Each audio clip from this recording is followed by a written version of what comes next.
ಪಲಾವ್ ಎಲೆ, ಗಸಗಸೆ, ಸೋಂಪು, ಚಕ್ಕೆ, ಎಣ್ಣೆ,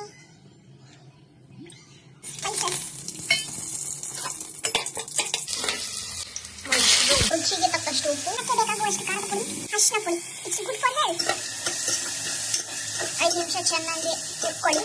5 ನಿಮಿಷ ಫ್ರೈ ಆದ್ಮೇಲೆ ಇವಾಗ ರುಬ್ಬಿರೋಂಥ ಮಸಾಲೆನ ಹಾಕ್ಬಿಟ್ಟು 5 ನಿಮಿಷ ಮಶ್ರೂಮ್ ಎಲ್ಲ ಅಡ್ಜಸ್ಟ್ ಆಗೋವರೆಗೂ ಸ್ವಲ್ಪ ತಿರುಗಿಸ್ಕೊಂಡು 2 ನಿಮಿಷ ಹಂಗೆ ಸ್ವಲ್ಪ ಬೇಯಕ್ಕೆ ಬಿಟ್ಟಾದ್ಮೇಲೆ ಹುರ್ಕೊಂಡಾದ್ಮೇಲೆ ಅಕ್ಕಿ ತೆಕ್ಕೊಳ್ಳಿ. ಆಮೇಲೆ 3 ಜನ ಇರೋದ್ರಿಂದ ನಾನು 1.5 ಗ್ಲಾಸ್ ಅಕ್ಕಿ ಹಾಕೊಂಡಿದ್ದೀನಿ. ಜನ ಇರ್ತಾರೆ, ಅವ್ರಿಗೆ ಎಷ್ಟು ಅಕ್ಕಿ ಬೇಕು ನೋಡ್ಕೊಂಡು ಹಾಕೊಳ್ಳಿ. ಒಂದು ರೌಂಡ್ ತಿರುಗಿಸ್ಬಿಟ್ಟು ಮಸಾಲೆ ಇಳಿಯೋವರೆಗೂ. ಅದಾದ್ಮೇಲೆ ಅಕ್ಕಿಗೆ ಎಷ್ಟು ಅಳತೆ ಬೇಕೋ ಅಷ್ಟು ನೀರು ಆಡ್ ಮಾಡ್ಕೊತೀನಿ. 1 ಗ್ಲಾಸ್ ಅಕ್ಕಿ ಹಾಕಿರೋದ್ರಿಂದ ನಾನು 3 ಗ್ಲಾಸ್ ನೀರು ಹಾಕೋತಿದ್ದೀನಿ.